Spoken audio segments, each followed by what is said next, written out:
Hello there. Good morning, good afternoon, good evening, wherever you are. I'm Ryan in Singapore. Welcome to our mindfulness practice. Today's topic is the benefits of mindfulness-based stress reduction. So we're going on a series here about mindfulness-based stress reduction. Kind of talk about what is it, what's the history of it.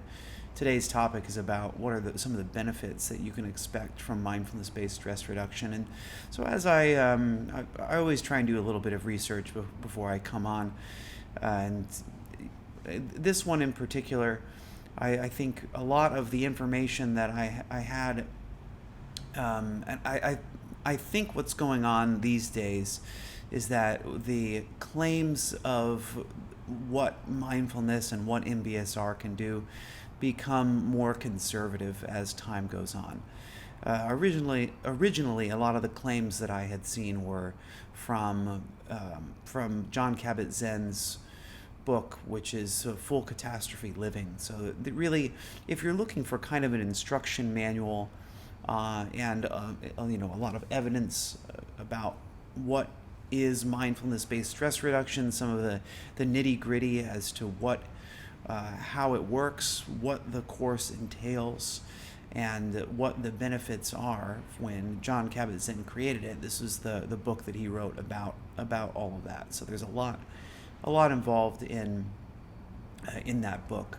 But it's interesting. But that book was written a while ago, and I feel that some of those benefits, maybe researchers these days aren't quite as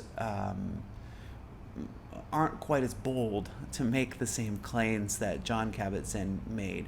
And I guess I'll start here with kind of the history. One of the first things that John had applied it to outside of the clinical setting. So originally it was for pain, people in pain. What happens when people in pain start to practice mindfulness? Mostly what happens is people start to report a change in how they experience pain because of how mindfulness changes your present moment experience. And so after this, one of the first kinds of research that he did was on patients who had psoriasis. And I relatively recently saw an interview about this with John Kabat-Zinn to understand a little bit more about what happened during this time. And so it wasn't, in fact, that the patients took mindfulness-based stress reduction. It's just that psoriasis is a condition that responds to ultraviolet light therapy. And what John had said was that these people get kind of closed inside of this big box, and inside the box are these really bright lights that come in, and of course, maybe what people that created this kind of therapy hadn't thought about was the kind of stress that it puts the participants under. And I mean, that's really what we're getting at today is mindfulness-based stress reduction really is stress reducing. And a lot of the main benefits that come from mindfulness-based stress reduction are from eliminating or reducing all of these crazy side effects that happen when we're feeling stressed. So, not just mental side effects, but a lot of physical side effects. And one of those, for example, is if you're a person that suffers from psoriasis, stress can actually aggravate that condition, as well as a lot of autoimmune disorders, which is interesting how mindfulness-based stress reduction is quite effective at minimizing a lot of the effects of autoimmune disorders because of that linkage with stress. And so inside of these light chambers, people would feel uncomfortable, would feel claustrophobic, would feel hot. And so John's experimental group was to focus on the present moment. So there would be a track recorded and played to people while they were in the light chambers to have them essentially meditate during that time. And while they're meditating, they're not focusing as much on, the unpleasantness. They're trying instead to look at that experience with that objective, non-judgmental attitude. And the unpleasantness, can I look at unpleasantness with a kind of non-judgmental awareness, like, this is unpleasant, and I recognize it as being unpleasant. And so, and what's the result? The result is that people who were part of the experiment group had less psoriasis on their bodies, and excuse me, showed a significant decrease, and made that light exposure therapy more effective, because of this, making their bodies more receptive to the treatment. And so, one of the main hormones that comes out during stress is cortisol, and when cortisol is present, it of course it causes us to not recover as well. It really is this hormone that brings us into a fight or flight kind of response. We've maybe talked in the past about the sympathetic and the parasympathetic nervous system, that the sympathetic nervous system becomes activated in this fight or flight response. Parasympathetic nervous system is more when we can relax. Our body will go into this rest and digest mode, so that we're more able to rest, more able to relax and heal, because this is the time that healing happens. When we are stressed, we don't have that same kind of recovery ability. And in fact, there was a time that I was working with a personal trainer to try and understand new fitness techniques, and this was one, and this was even before I had started meditating. One of the things the trainer said was that when you're not in the gym, it's really important that you get enough sleep, and that you're not stressed, that you find ways to manage your stress so that you can recover, so that you can have the most muscle growth possible. And that's really the common theme, is that mindfulness-based stress reduction is really good at lowering stress levels, and lowering stress levels has a myriad of benefits. And so just going to go through a few of the benefits here, and some of these are obvious.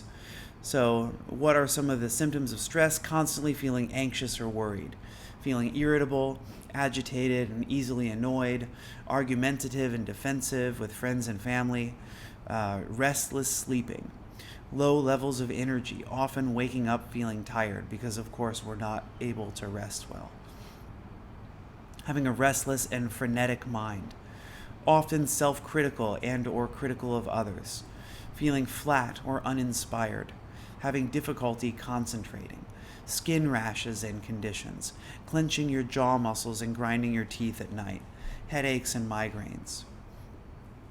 And so when we enter a state of relaxation, we can have some benefits like higher brain functioning, increased immune function, because the immune system repairs itself during that rest and digest time, lower blood pressure, lower heart rate, increased awareness, increased focus, increased clarity in thinking and perception, lower levels of anxiety, experience of being calm and internally still, experience of feeling connected, and also enhanced ability to deal with illness. And that's something I think that's interesting as well, is that cancer patients are often the subject of a lot of these studies, and there is a lot of benefit in recovery.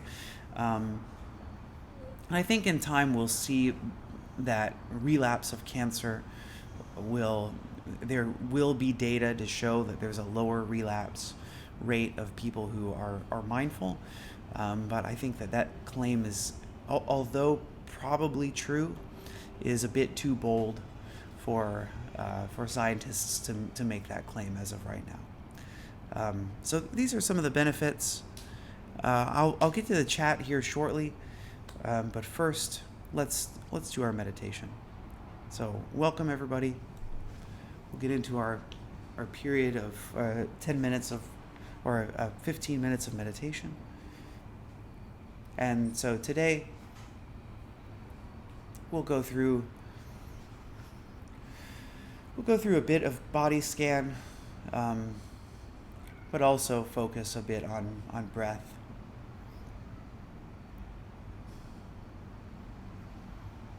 So find your comfortable posture.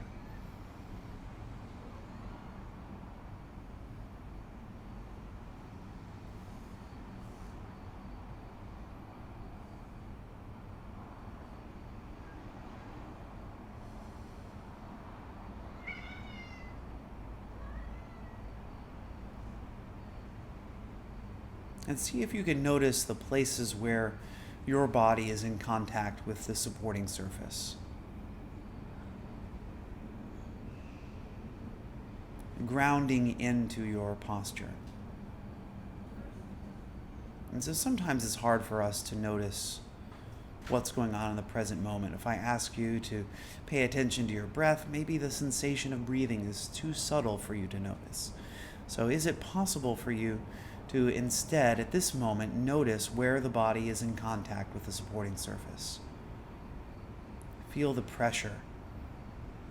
As gravity pulls down on the body, can you feel the point on the buttocks where your chair or cushion is contacting your body?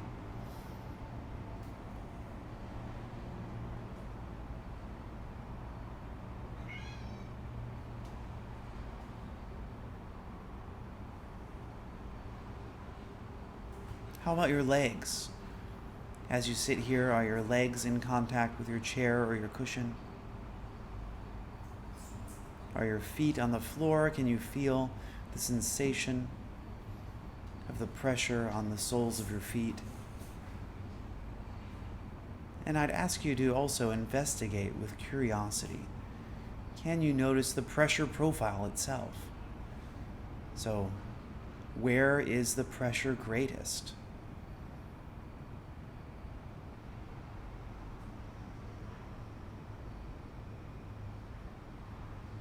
Where is the pressure less?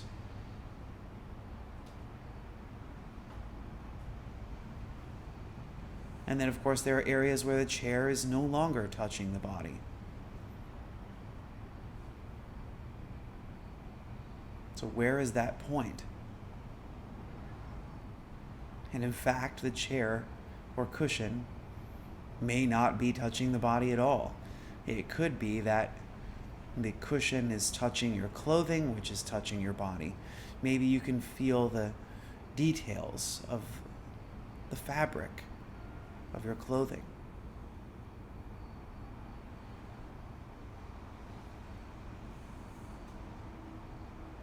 Maybe you can even feel the seams of the clothing as it touches your body, as it changes the way the pressure between the body and the cushion is being experienced.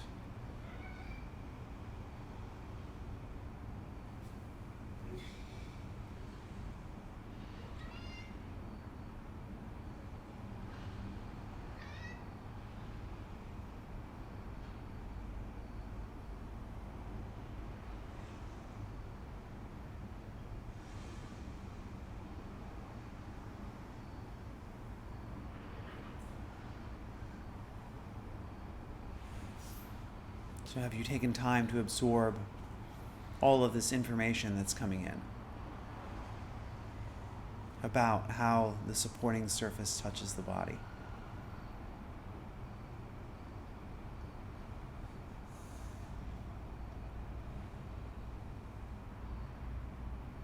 So when you're ready, bringing your attention to your abdomen. So letting go of those supporting surface, the attention at the supporting surface, and concentrating your attention at the abdomen. Feeling the expansion as you breathe in, the contraction as you breathe out.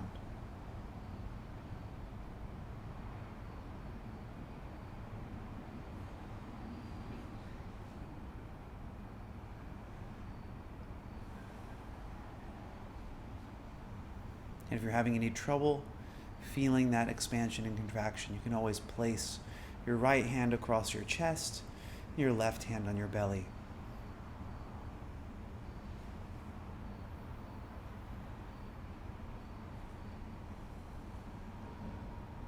Feeling as the body expands and contracts with each breath.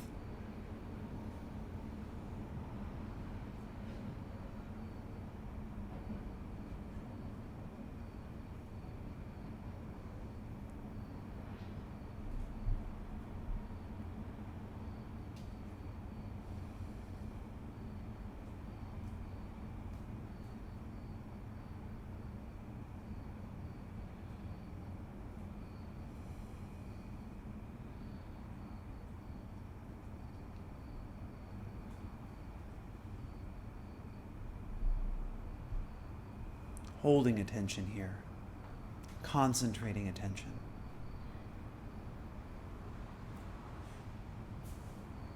Fully aware of this inhale, fully aware of this exhale.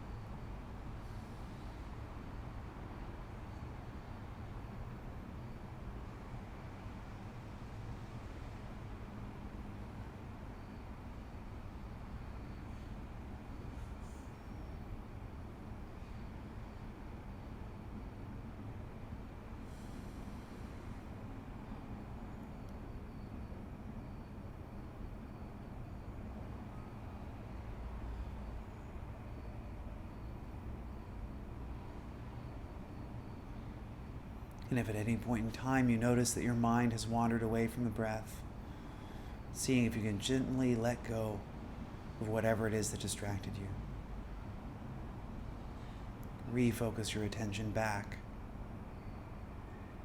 to observing these physical sensations, the expansion as you breathe in,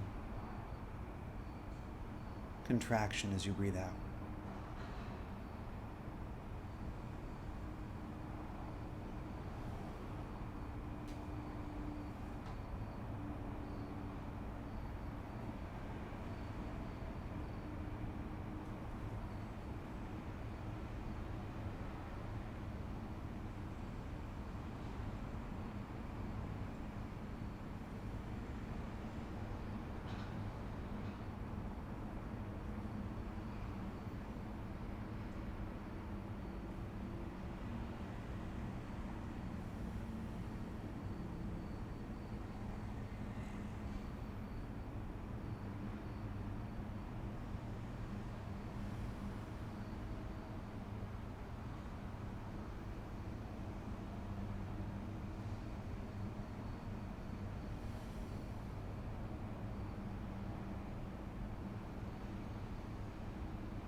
And whenever you're ready, letting go of attention, of the breath, and guiding your awareness to the crown of the head, the back of the head, the face, which is often working overtime to express our emotions outwardly. Can you notice your face, any tension you may feel in your face, and allow your face to relax? Allow the jaw to relax. Allow the neck to relax. Aware of the shoulders.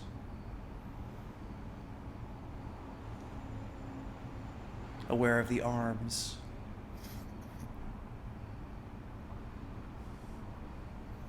Aware of the hands.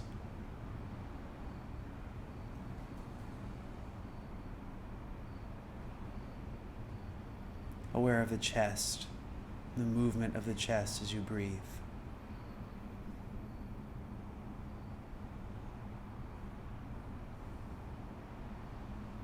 Aware of the abdomen.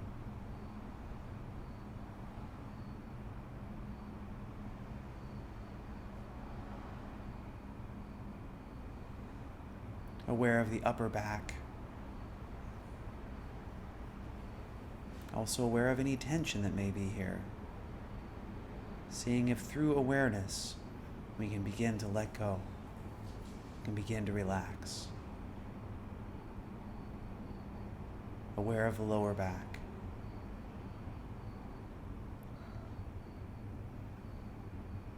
Aware of the pelvis.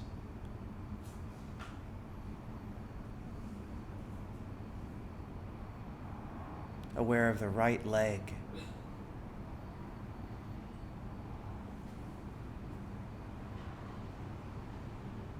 The right foot.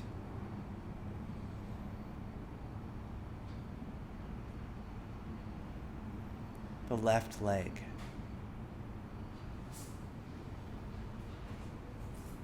And the left foot.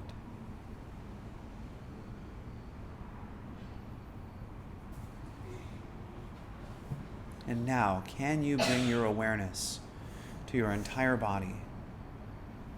From the crown of the head to the tips of the toes and everything in between.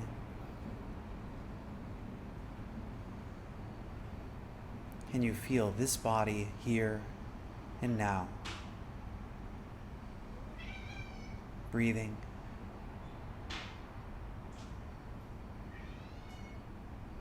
Noticing this present moment experience. Maybe also including whatever sounds you might be hearing.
And whenever the mind wanders, being aware of that mind wandering.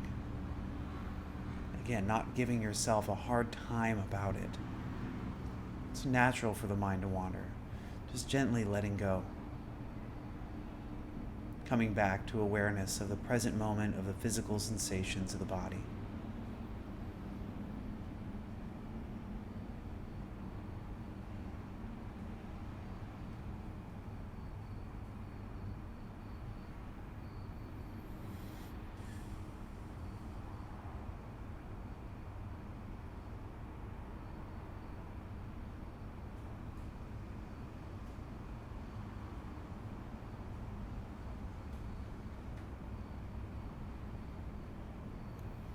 And so now let's focus our attention on the breath once again. Focus fully on the breath for the next 3 breaths. To be fully aware of these next 3 breaths as we begin to draw our practice to its close.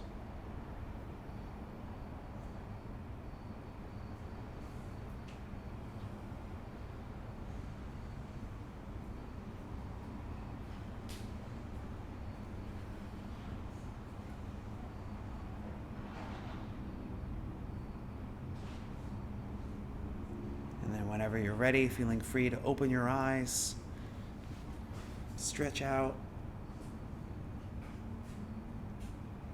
as we transition out of our period of formal practice into the period of mindfulness for the rest of our days and for the rest of our lives. Thanks for practicing with me. Thanks for being here today. How did practice go today? And we'll look forward to any comments, any questions about stress, whatever, what kind of stress do you experience? How do you notice stress affecting your life? And, the other big benefits that I'm usually, as I'm starting these live events or as I'm scheduling the live events, I tend to check anxiety and depression as benefits because anxiety is, again, both of these are not living in the present.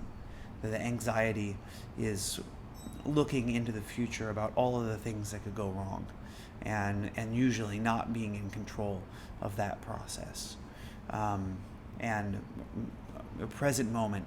And the thing about mindfulness and present moment awareness is really is practicing noticing the thinking.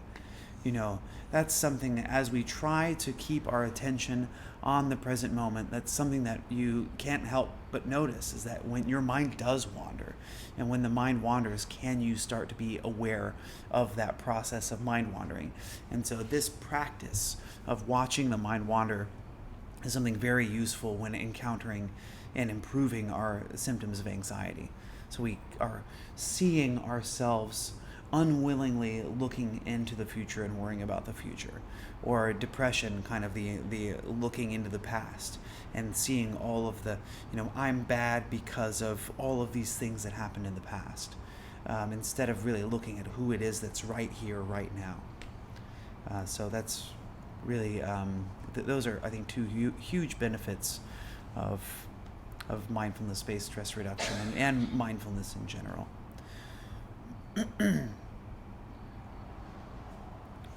Jean said, I could see how the light chamber might affect the participants' circadian rhythm and therefore sleep cycles. Yes, and the other thing as well here is that in this case, just kind of the stress of feeling claustrophobic and how unpleasant that might be. So I think a lot of things are going on there in that example. Thanks for bringing that up.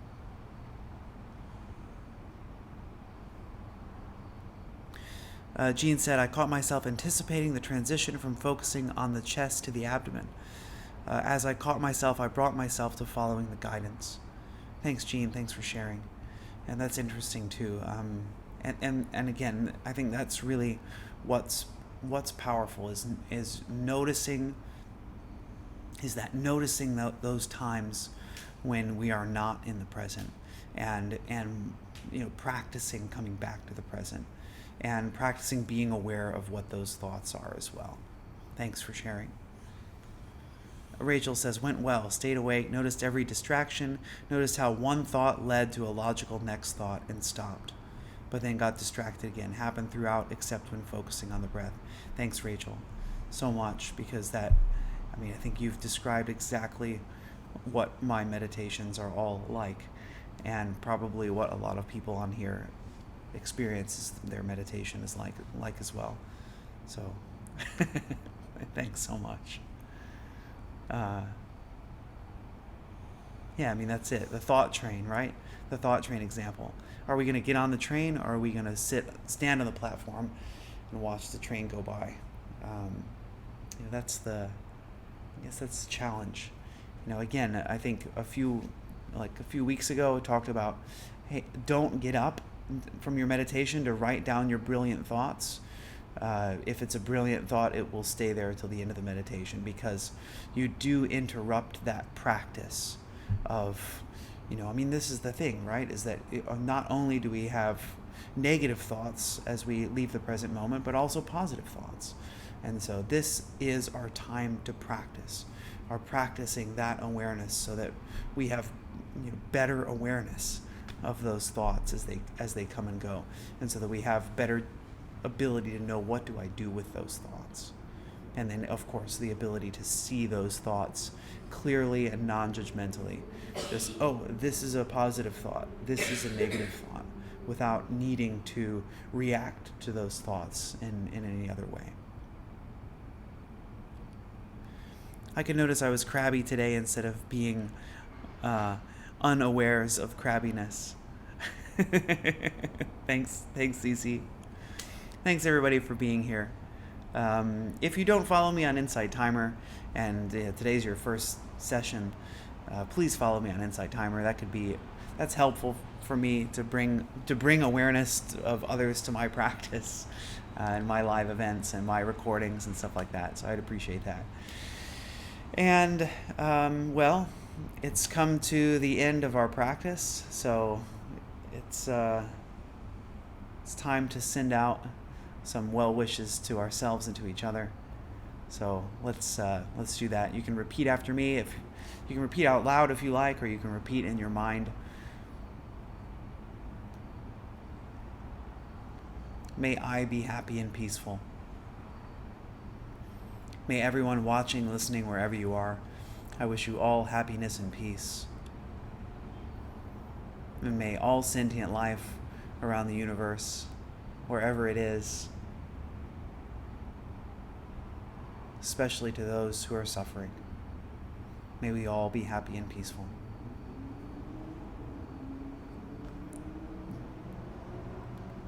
Yeah, how do I do hearts on the screen? Send me a message. Send me a message. I'll tell you more about that. No, I think blossom means this one. All right. See you next time. Bye-bye.